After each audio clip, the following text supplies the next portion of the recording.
Baik, kitab Al-Jauharul Mawhub wa Munabbihatil Qulub bagi Al-Alim Al-Allamah Al-Syaikh Ali bin Abdul Rahman Al-Kelantani, yang Jawi muka surat 101, yang Rumi 187. Kata Syekh Abdul Qadir, tiada sayugianya bagi imam dan makmum. Tiada sayugianya, tidak sepatutnya lah bagi imam dan makmum bahawa keluar keduanya daripada masjid, yakni tempat sembahyang, dengan tiada meminta doa. Haram tak hukumnya? Tidaklah haram, tapi seolah-olah sombong lah. Tak ada apa yang nak minta dengan Allah Ta'ala. Firman Allah Ta'ala, A'udzu billahi minasyaitonir rajim. Bismillahirrahmanirrahim.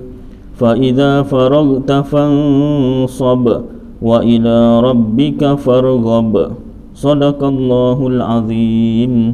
Artinya lebih kurang, yakni maka apabila selesai kamu daripada ibadah, maka penatkan olehmu pada meminta doa. Dikata sini pintakan, bukan penatkan, pintakan olehmu pada meminta doa, dan kepada barang yang pada Tuhan engkau itu maka gemar olehmu, dan tuntut olehmu daripadanya dengan tadarru'. Minta, suruh minta, minta doa. Alah ustaz dah minta dah tak makbul-makbul. Yang lepas tu 10 perkara penyebab doa tak makbul, dah semaklah diri kita. Dah ikut sunnah Rasulullah ke belum, sunnah pakaian, sunnah amalan, sunnah akidah. Amalkan Al-Quran macam mana? Tahu perintah Allah dan tinggalkan larangannya. Amalkan perintah Allah, tinggalkan larangannya. Macam mana caranya? Belajar. Makan nikmat tapi tak syukur dengan nikmat. Kena syukur. Syukur macam mana? Gunakan nikmat yang diberi untuk jalan yang benar, jalan yang baik. Syurga, tuntut syurga. Neraka, takut daripadanya, jauh daripada amalan menuju ke neraka. Syaitan tu musuh, jangan ikut cakap dia. Perang,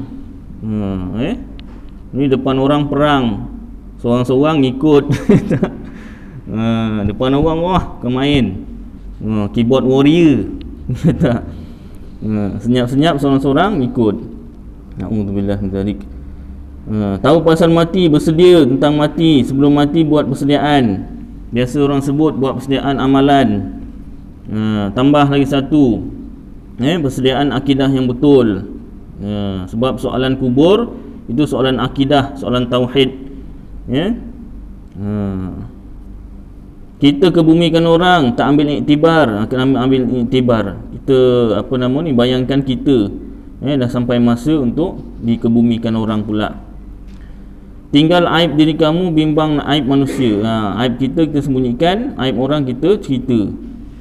Tapi kalau macam tu, adakah maknanya kita kena beritahu orang aib kita? Tidak. Jangan beritahu orang pula. Jangan berbangga pula, itu pun dosa juga. Ya tak? Dalam kitab Syiarus Salikin, berbangga dengan dosa yang telah kita buat pun satu dosa juga. Engkau ni dulu, engkau ni tak apa setan sangat, aku lagi setan daripada engkau dulu. Jangan. Nak cerita, asalnya nak cerita pengajaran, tapi dia dah bangga tau. Engkau ni sikit lah, aku lagi tanduk aku lagi tinggi. Jangan. Bangga dengan dosa tu pun dosa. Jangan bangga. Kalau nak nasihat, kau jangan jadi macam aku, ataupun cakap je lah, kau jangan macam ni, macam tu lah. Ya tak? Jangan. Takut kita terbangga. Yalah orang iya ke? Wih, terror kan?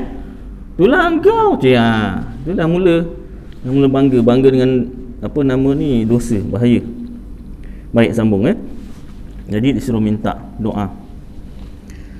Dan sesungguhnya datang pada hadis daripada Anas Ibnu Malik daripada Nabi SAW, sabdanya lebih kurang, apabila berdiri imam pada mihrab tu ni lah, tempat sembahyang imam. Mihrab tu maknanya apa? Tempat perang. Perang dengan siapa? Perang dengan syaitan. Mihrab. Apabila berdiri imam pada mihrab dan beratur segala saf turun rahmat, maka mula-mulai turun, kata mula-mulai turunnya mengenai akan imam. Mula-mula rahmat tu turun kepada imam. Kemudian orang yang sebelah kanannya, kemudian orang yang sebelah kirinya, kemudian bercerai-cerai rahmat itu, berpecah-pecah atas segala jamaah. Kemudian menyeru malaikat, dapat labalah si anu, dapat untunglah si anu, dan rugilah si anu. Maka orang yang laba itu, yang untung itu, orang yang mengangkatkan dua tangannya dengan meminta doa kepada Allah Ta'ala. Orang yang untung tu, malaikat cakap, orang yang minta doa kepada Allah apabila selesai ia daripada sembahyangnya. Itu sebab dalam bab fikih, makmum makruh bangun awal daripada imam. Itu kalau bab fikih lah.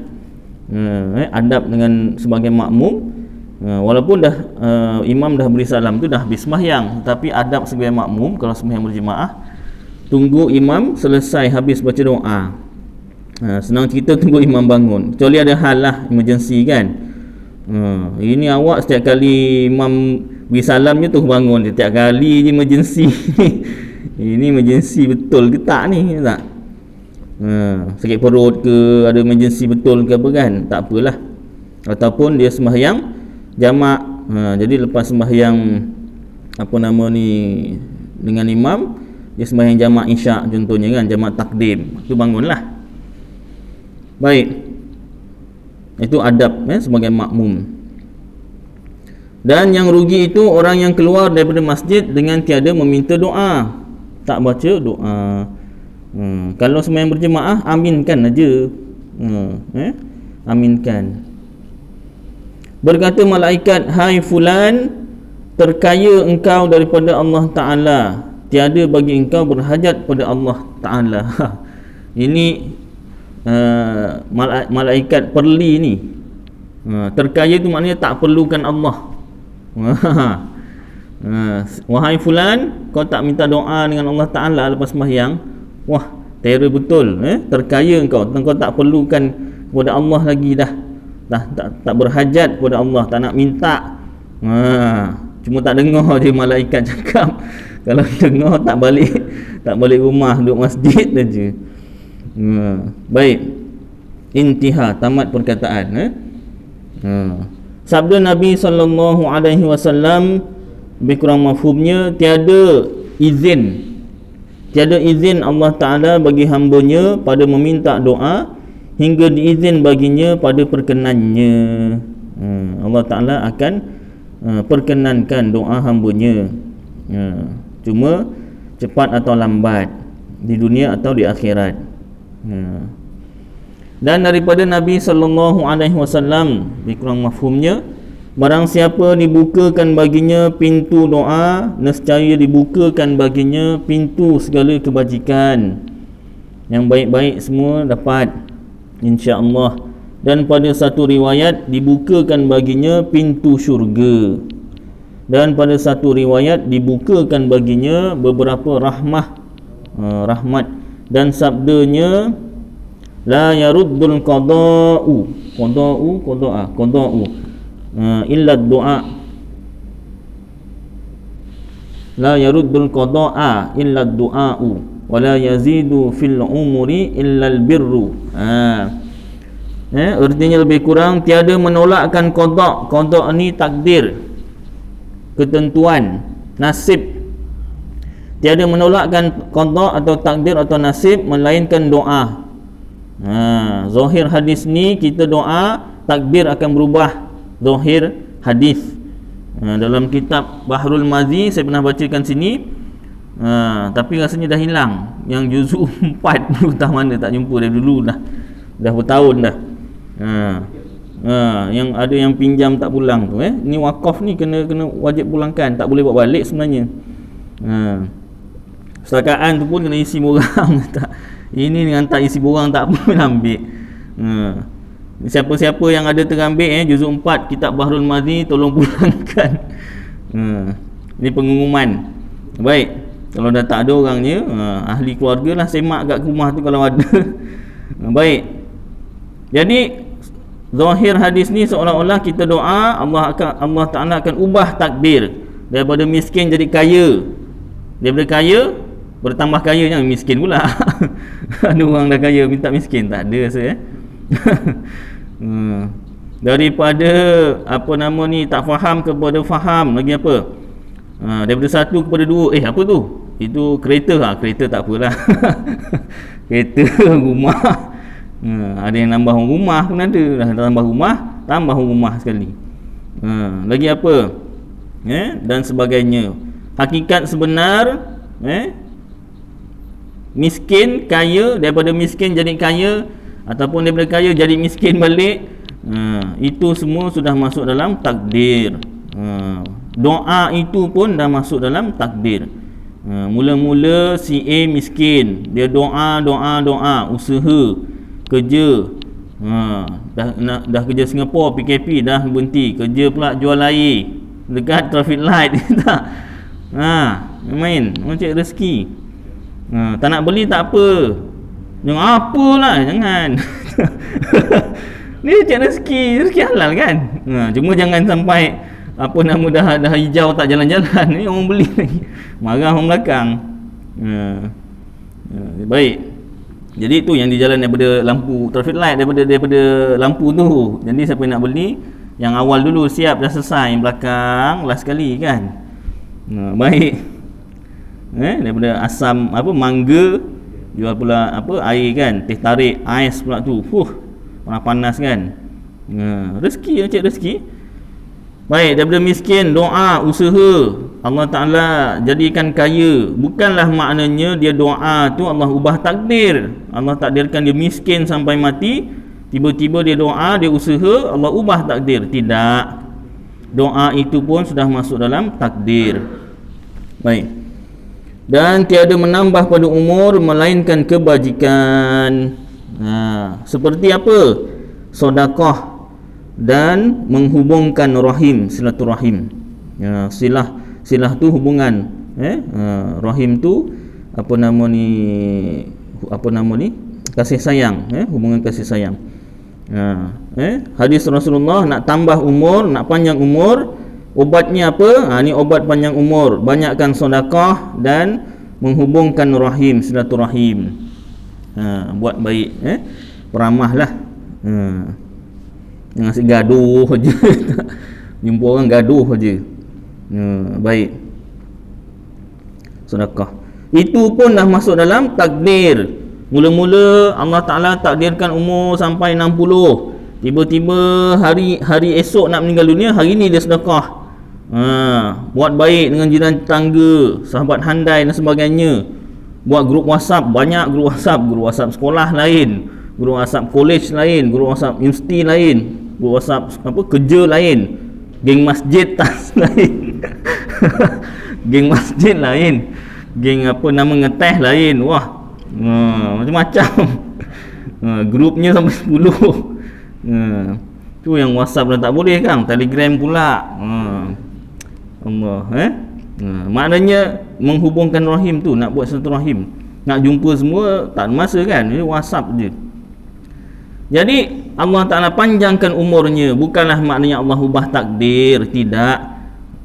Dah memang dalam takdir, umur 60 dia bersedekah, kemudian dia menghubungkan silaturahim. Baik, hikayat cerita, berkata seorang laki-laki daripada Khasam, ain tu Khasam, aku datang akan Nabi SAW, jumpa Nabi, dan aku berkata baginya, engkau sangka akan bahawasanya engkau Rasulullah? Dia punya tanya tu lain macam. Engkau sangka bahawa engkau Rasul Allah? Sabdanya bahkan, ya. Maka aku berkata, apa amal yang terlebih kasih kepada Allah Ta'ala? Tapi dia tanya dia tu, tanya ikhlas lah mungkin, barangkali apakah amal yang terlebih kasih kepada Allah Ta'ala, yang Allah paling suka lah? Sabdanya, beriman dengan Allah. Nampak? Beriman dengan Allah, percaya dengan Allah. Nak beriman kepada Allah tu kena belajar sifat-sifat Allah. Belajar tauhid, kenal Allah Ta'ala. Ya tak? Selalu kita sebut, tak kenal maka tak cinta. Nak kenal Allah Ta'ala, nak cinta Allah Ta'ala, kena belajar sifat-sifatnya. Kalau kita nak kenal orang, senang cerita pasangan kita. Kalau orang dulu kebanyakannya kahwin dulu baru berkenal. Sekarang kebanyakannya lah, tak semua. Kenal dulu baru kahwin. Dah kenal, macam ni tak jadilah. Kalau lain pula. Kalau dah kahwin bedal je lah macam mana, ya tak? Hadap je lah, terima, redha, baik buruk. Tu yang kadang panjang jodohnya. Baik. Jadi nak kenal macam mana? Kenal sifat-sifatnya. Kalau dalam kitab Matla'ul Badrain, cara nak merisik tu, mak kepada si bakal pengantin lelaki ni tengok muka dan tapak tangan. Asal dalam kitab macam tu. Ada lagi tak amalan tu? Ni tak merisik ni, ada bunga tak? Tak ada, sini semua kumbang. Pergi rumah lain. Merisik ada bunga tak? Bunga dah disunting semua dah, lambat awak, baru semalam dah. Rumah lain lagi. Ada tak bunga? Ada bunga tapi kembang sangat. Boleh lah. Bunga kembang cantik. Baik. Jadi caranya tengok muka dan tapak tangan. Tapak tangan tu mak mertuanya tu pegang. Itu tipsnya lah dulu, saya pun tak tahu kan. Kalau agak kasar je tangan tu, rajin budak ni nolong maknya masak, ya tak? Basuh pinggan, basuh apa, basuh semua dibasuh, basuh kereta, basuh rumah dibasuh sekali. Ya tak? Lembut je tangan ni kaki makeup je ni. Penting kan makeup, penting juga untuk suami lah. Ini time nak keluar makeup. Dan kat rumah dah macam Kondorowo. Jauh kata Kondorowo. Entah, tanya yang Jawa lah. Kondorowo. Mak Limah lah, Mak Limah. Minta maaf siapa nama Limah. Ni apa nama cerita tu kan, cerita tu. Baik. Jadi makeup boleh untuk suami. Untuk suami makeup lah. Ya tak? Suami balik kerja, dah siapkan makan, dah siapkan diri. Balik bang, nak santap makanan dulu ke nak santap saya dulu? Semangat suaminya. Dua-dua lah, dua-dua makan dulu lah. Makan. Baik. Sambung penting juga tentang rumah tangga, penting juga. Pertama tentang hak isteri, hak suami. Hak isteri, hak suami. Dalam kitab Matla'ul Badrain, suami wajib sediakan makan kepada isteri.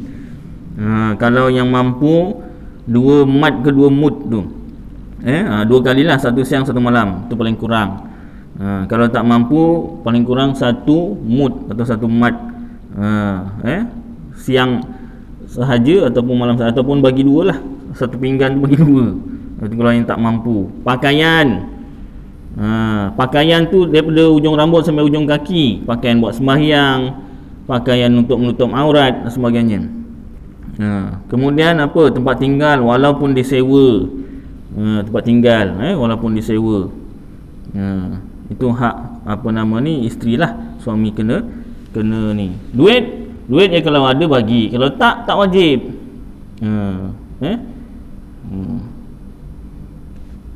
Perhiasan. Tapi kalau si isteri masa hidup dengan bapaknya ada tukang gaji, suami wajib adakan tukang gaji. Dia dah biasa hidup dibuatkan orang, masakkan orang, tak, dibuatkan kerja semua. Tiba-tiba kau nak kahwin dengan dia, kau tak sediakan, dia jadi orang gaji. Tak boleh. Itu ikut dalam kitab lah. Tapi kalau isteri kata tak apa bang, demi cinta kita, tak apalah, kau rela. Kau sanggup. Tak apalah bang, tengok muka abang pun hilang penat. Baguslah. Handsome suaminya. Tak? Tu ikut hukum asal. Apa nama ni, suami wajib sediakan makanan. Bila kata wajib sediakan makanan, maknanya kena masak. Asal hukum lah, suami kena masak. Wah, suka ni yang duduk rumah ni. Wah, ini lah ustaz yang dicari-cari. Mulai minggu depan kita duduk kuliah ustaz ni ya. Asal hukumnya macam tu. Suami wajib sediakan makanan, wajib masak apa semua. Yang galas tanggungjawab tu asal hukum suami. Tapi suami kerja, cari duit, dia juga yang masak kan penat. Jadi isteri menolong tu alhamdulillah lah. Itu kira menolong suami. Menolong suami. Jadi suami isteri dah tolong masak tu, jangan marah pula, ya tak? Kan ada satu apa nama viral video orang buat, orang Jepun. Suaminya ni bila balik kerja, bininya masak. Bininya tanya, sedap tak bang? Sedap. Puji memang puji betul. Sedap, memang sedap. Dia tak, wenae, orang Jawa tu wenae. Tapi ni Jepun lah. Tak apa bahasa dia tu kan. Jadi setiap kali balik memang sedap. Tapi bininya tak rasa. Tapi bila terdetik bininya nak rasa, sedap apa? Tawar. Ada yang tawar, kan ada yang termasin, ada yang tak sedap lah. Dia sendiri rasa tak sedap, tapi suaminya kata sedap, sedap. Jadi ada entah channel TV ke YouTube ke apa, dia buat, dia memang suruh bininya masak memang paling tak sedap.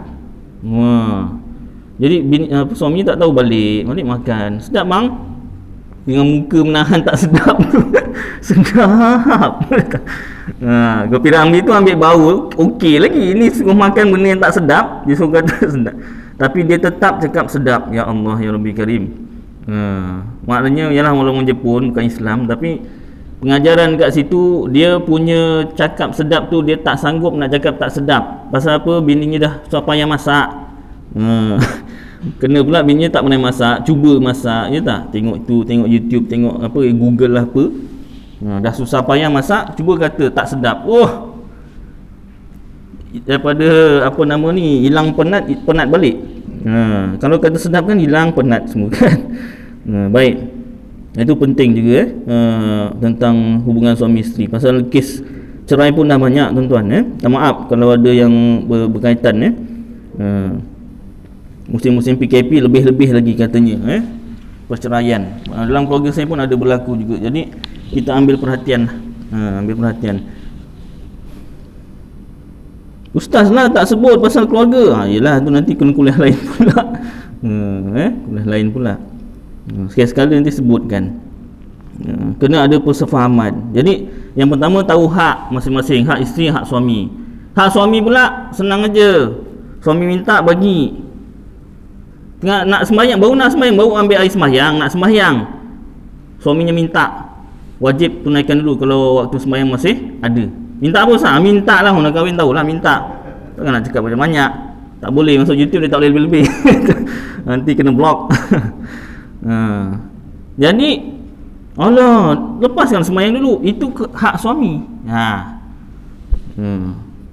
Tapi yalah, kita apa dia panggil, tolerate lah suami. Tak apalah sembahyang dulu. Suami siap-siap dululah kan. Bersiap-siap dululah, sapu-sapu, pakai minyak wangi apa semua kan, deodoran apa semua. Tak khusyuk bininya sembahyang. Ya tak? Jadi kena ada persefahaman. Kalau tak ada persefahaman, apa nama ni, tu yang jadi bergaduh. Bila bergaduh, tak apa nama, ego, masing-masing ego habis. Pernah ada kes ni, apa nama, kongsi pengalaman lah tuan-tuan. Ada kes si suami lepas bersama isteri, dia tidur luar. Pasal apa? Bilik panas. Bilik panas. Jadi berlaku banyak kali masa muda. Lupa si isteri simpan sampai ketua, sampai dia bercucu dah. Bila ada perkara entah macam mana meletup, bertengkar, ungkit balik, kenapa awak sebenarnya, saya ni rasa macam digunakan aja, maknanya kalau nak sama, lepas tu dah tidur luar, maknanya tak tidur bersama, lepas bersama tu tak tidur bersama. Suami tu luar, kenapa? Pasal panas kata bilik, bininya sorang-sorang dalam bilik. Rupa itu disimpan 30 tahun. Ni kes ni saya tak sebut nama lah, jadi maknanya benda tu kes betul. Jadi kena ada persefahaman. Ada yang tak puas hati, bincang. Bincang terus terang, kejujuran. Baik, sambung sini, panjang sangat belok ni. Beriman dengan Allah, percaya kepada Allah Ta'ala, belajar sifat-sifatnya. Jadi nak kenal pasangan tu tadi, kenal sifat-sifatnya. Nak kenal Allah, kenal sifat-sifat Allah. Kemudian menghubungkan rahim, silaturahim, buat baik. Kalau ada perkara yang tak baik orang tu buat, kita nasihat cara baik. Tak terima dah lah, macam mana kan. Dan aku berkata, apa amal yang terlebih murka kepada Allah? Tadi amal yang terlebih kasih, iaitu beriman dan menghubungkan silaturahim. Amal yang terlebih murka, marah kepada Allah, sabdanya syirik bagi Allah, mensekutukan Allah, kemudian memutuskan rahim. Allah murka ni jangan kita ingat Allah marah, Allah tarik muka. Jangan. Jangan kita bayangkan macam tu. Allah murka, Allah marah, maknanya Allah Ta'ala tak redha. Allah Ta'ala tak redha. Bukanlah maknanya marah tu ada muka atau ada hati. Jangan kita terbayang Allah Ta'ala tu ada muka atau ada hati. Muka marah, hatinya marah. Tidak. Allah Ta'ala tak serupa dengan makhluk. Allah murka maknanya Allah tak redha. Apa dia? Iaitu syirik, menyekutukan Allah. Salah kenal Allah Ta'ala. Itu sebab kalau kita tak belajar sifat 20, kita tak kenal Allah, datang fahaman yang lain, mengatakan sifat Allah sekian-sekian, habis kita. Dah syirik, mensyirikkan Allah Ta'ala, menduakan Allah Ta'ala. Jadi hati-hati. Itu sebab wajib belajar tauhid. Dah belajar dulu agama, ulang kaji lagi. Kenapa? Sebab ajaran sesat makin baru. Dia punya persoalan tauhidnya tu makin menyusahkan kita nak menjawabnya. Kecuali kalau kita dah belajar tauhid, dapat kita, ini salah ni, ini betul. Tak? Belajar sifat 20. Yang belajar sifat 20 pun saya dah sebut banyak kali. Yang belajar sifat 20 pun ada yang terkandas. Wujud kita bakok sampai pada kalam, dia kata Allah itu ada ketika belum berkata-kata, kemudian Allah baru bercadang nak berkata-kata, kemudian barulah Allah berkata-kata. Silap tu. Daripada wujud kita bakok sampai samak basar dah betul. Bab kalam dia sangkut. Itu yang belajar, lagi yang tak belajar, hati-hati. Itu sebab kena ulang kaji lagi, dalamnya lagi tauhid. Baik, dan memutuskan rahim, itu kemurkaan Allah. Sambung, dan tersebut pada Sahih Al-Bukhari dan Muslim, bermula rahim itu tergantung pada arash. Berkata ia, barang siapa menghubungkan daku, dihubungkan dia Allah, dan barang siapa memutuskan daku, diputuskan dia Allah Ta'ala. Dan hikayat cerita, masuk dua orang laki-laki atas Nabi Daud alaihi salam, dijumpa Nabi Daud alaihi salam. Maka mengkhabarkan dia, menceritakan dia oleh Malikul Maut, malaikat maut, bahawa salah seorang daripada keduanya hendak mati kemudian daripada 7 hari. Ni salah seorang 7 hari ni jalan, kata malaikat maut. Kemudian melihat akan laki-laki itu oleh Nabi Daud. Kemudian daripada 7 hari, maka bertanya ia akan malakul maut daripada halnya. Maka berkata ia bahawasanya laki-laki itu tak kala keluar ia daripada engkau, bila lepas jumpa berpisah dengan engkau, menyambung ia akan rahimnya, menghubungkan silaturahim, maka ditambahkan Allah pada umurnya 20 tahun. Kelebihan menghubungkan silaturahim, dipanjangkan umur 20 tahun. Kalau umur sekarang 50 tambah 20 jadi 70. Boleh tambah lah Ustaz. Tambah apa? Tambah amalan. Tambah amalan bagus. Dah tambah umur, dah tambah apa lagi? Tambah amalan lah. Baik. Mudah-mudahan insya-Allah. Saya dah hubung silaturahim, kawan saya itu dah meninggal juga Ustaz. Yalah, dah takdir lah. Ini kelebihan. Buat baik dengan ahli keluarga, dengan rakan-rakan, jiran-jiran. Kata setengah ulama, yang ini ditambahkan pada umur itu disuratkan pahalanya, dituliskan pahalanya, kemudian daripada matinya, dan diberkatkan padanya berkat umurnya. Ada setengah ulama kata umurnya tetap tapi dituliskan pahalanya, lepas mati sambung lagi 20 tahun pahala. Ada setengah ulama kata diberkatkan, umur memang tambah 20 tapi berkat. Kata dhahak, kata ulama dhahak namanya, bahawasanya seorang tinggal lagi umurnya 3 hari, lagi 3 hari ni nak jalan ni, maka menghubung ia akan rahimnya, maka jadi 30 tahun umurnya, tambah 30.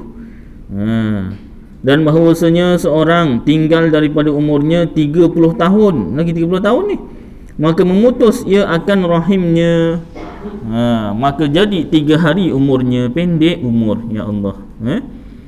Seperti firman Allah Ta'ala, A'udzu billahi minasyaitonir rajim. Bismillahirrahmanirrahim. Yamhullahu ma yasha'u wa yuthbit wa indahu ummul kitab. Sadaqallahul azim. Suratul Ra'd ayat 39.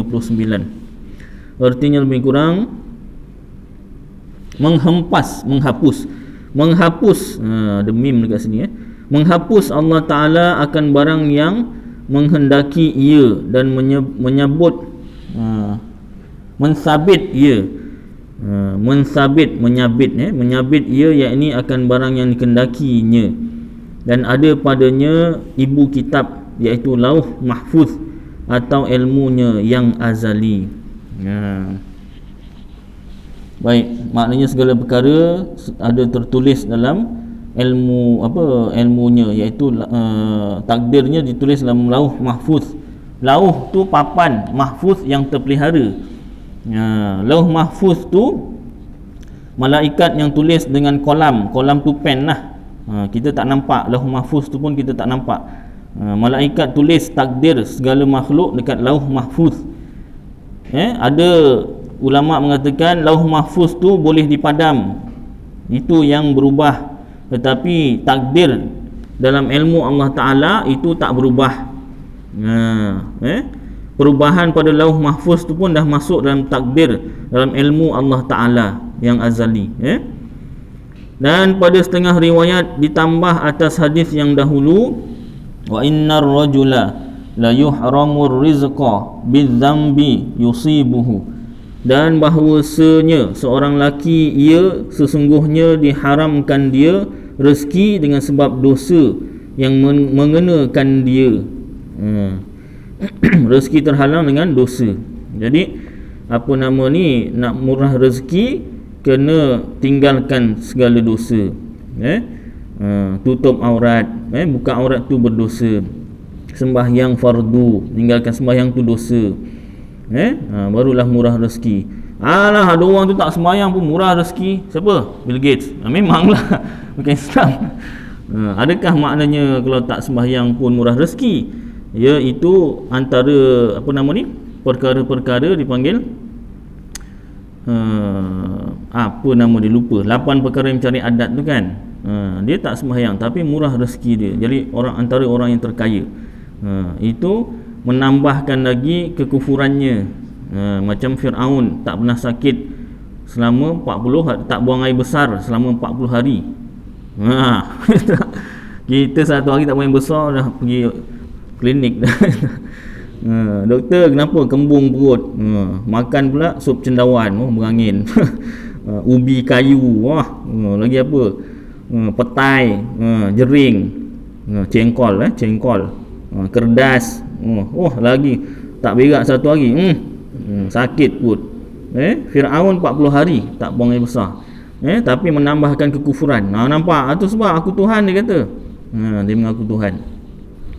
Maka hadis ini menunjuk atas bahawasanya mengerjakan dosa itu mengharamkan rezeki. Ya Allah. Jadi tinggalkan dosa. Kadang-kadang tak perasan dosa, itu sebab kena muhasabah. Sebelum tidur muhasabah. Bang, termenung je. Fikir siapa tu? Muhasabah. Muhasabah. Ingat Hafsah siapa? Termenung ni tadi fikir bangun tidur sampai nak tidur balik ni apa ada tak dosa kan? Nak taubat. Tak apalah muhasabah, jangan jumpa di Hafsah lah apa kan? Kadang dosa apa? Mengumpat. Ya Allah, ya Rabbi ya Karim. Kadang tak perasan lah benda tu. Tengok Facebook tu kan tajuknya. Ni di jail ke ni? Ya Allah, kenapalah? Hati-hati. Kalau nak jadikan pengajaran, ya Allah, mudah-mudahan dia diberi hidayat ke apa, dipermudahkan supaya taubat ke apa. Doakan sekali. Jangan tak patut betul lah. Kan? Hati-hati. Jadi mulai hari ni kalau tengok tajuk-tajuk kat berita ke Facebook ke apa, kena ada hati yang lapang. Jangan sampai kita mengumpat. Niat kita tu nak cerita atas dasar pengajaran, tak apa. Cerita kat kawan ke apa kan, kongsi dekat grup. Jadi jadikan pengajaran. Baik. Cukuplah sampai ni tuan-tuan, dah masuk isyak.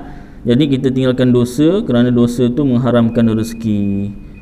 Istimewa pula berdusta dan mengumpat-ngumpat. Banyak lagi ni. Nanti kita sambung insya-Allah.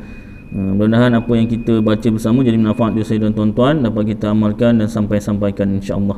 Aku qauli hadza wa astaghfirullahal azim li wa lakum wa lisairil muslimina wal muslimat wal mu'minina wal mu'minat fastaghfiruh fa ya fawzal mustaghfirin wa ya najatat taibin. Wa sallallahu tabaraka wa ta'ala ala khairi khalqih Sayyidina wa maulana Muhammad wa ala alihi wa sahbihi wa baraka wa sallam.